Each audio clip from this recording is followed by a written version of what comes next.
आता आपल्या खास क्षणांसाठी मिळतील अस्सल आणि पारंपरिक पेहराव। महिलांना साजेसा Indo western premium clothing brand Radvi, जिथे तुम्ही मूळ चंदेरी पासून लिनन पर्यंत प्रत्येक भारतीय वस्त्रातील पेहराव खरेदी करू शकता। म्हणूनच आजच आमच्या ऑफिशियल वेबसाईटला भेट द्या, जिथे परंपरेचा साज तिथे रादवी तुमच्यासाठी खास। नमस्कार, मी इंदिरा न्यूज अनकटच्या कृषी अपडेटमध्ये तुम्हा सगळ्यांचं स्वागत करते। पाहूयात कृषी क्षेत्रातील काही महत्त्वाच्या घडामोडी।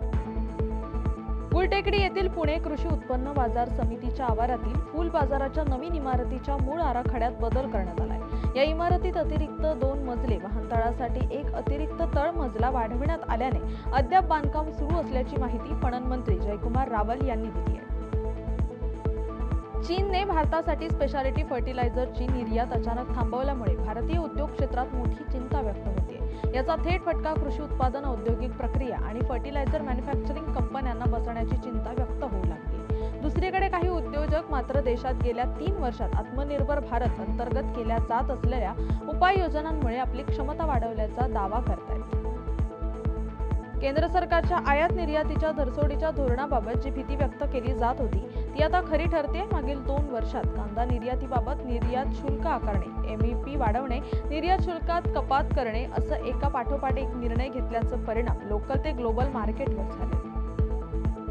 महाराष्ट्र कृषी शिक्षण आणि संशोधन परिषदेच्या महासंचालकपदी वर्षा मुकुंद लड्डा उंटवाल यांची नियुक्ती झाली आहे। परिषदेचे आधीचे महासंचालक रावसाहेब भागडे निवृत्त झाल्यामुळे 2015च्या भारतीय प्रशासकीय सेवेच्या तुकडीतील श्रीमती लड्डा यांची नियुक्ती करण्यात आली आहे। त्या महिला आर्थिक विकास महामंडळाच्या व्यवस्थापकीय संचालकपदी कार्यरत होत्या।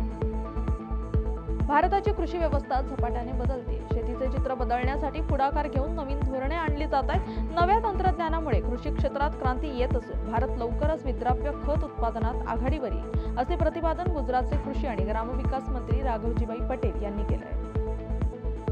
राज्यातील कापूस खरेदी केंद्रांबाबत ठोस धोरण नसल्याबद्दल मुंबई उच्च न्यायालयाच्या नागपूर खंडपीठाने राज्य शासन आणि भारतीय कापूस महामंडळाला कठोर शब्दात फटकारलंय। खरेदी केंद्र सुरू करण्यात जाणीवपूर्वक उशीर केला जात असल्यामुळे त्याचा फायदा खासगी व्यापाऱ्यांना होतो आणि शेतकऱ्यांचं मोठं आर्थिक नुकसान होतं। कापसाचे दर पडण्याला ही दिरंगाई थेट कारणीभूत आहे आणि त्याला राज्य शासन जबाबदार आहे, असं निरीक्षण न्यायालयानं नोंदवलंय।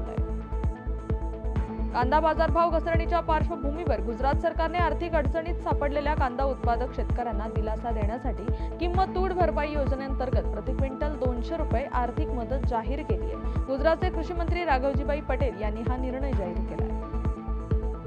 जागतिक पातळीवर 2024-25चा साखर हंगाम कमी उत्पादनाचा गेला असला तरी येणाऱ्या गळीत हंगामात जगात साखर उत्पादन वाढवण्याचा अंदाज आहे। त्या संदर्भात जागतिक पातळीवरील अनेक संस्थांनी भाष्य केलंय। मात्र उत्पादन वाढणार असल्याचे साखरेला चांगला दर मिळण्यासाठी झगडावे लागण्याची शक्यता आहे।